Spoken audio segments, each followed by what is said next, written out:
Hey guys, it's Gigi with Go Go Glam. I'm just going to show you quick how to make our space planets.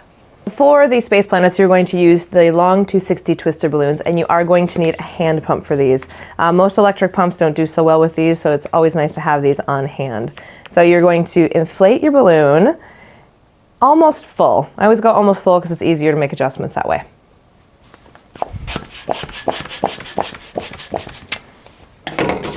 I like to add these at the end because I do find it easier to size them and place them and get them to be nice and tight and snug, and then you really don't have to use any kind of glue dots. You can just get them to fit really easily. In this video, I'm using an 11-inch agate balloon that we're going around. I would say one twister can fit probably up to about a 16 or 18-inch balloon. If you have larger ones that you want to wrap around, you'll just need 2 of these instead.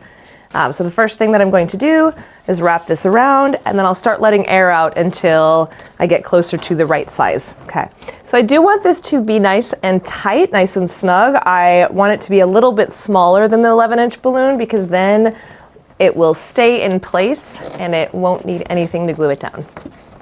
I don't have a scissors, but I would recommend cutting these little tails off so they don't kind of stick out. But then you're just going to start kind of making adjustments and moving things around. So I'm going to tuck this towards the back, or towards the sort of inside of the garland, and pull it like so. And that's how you do it.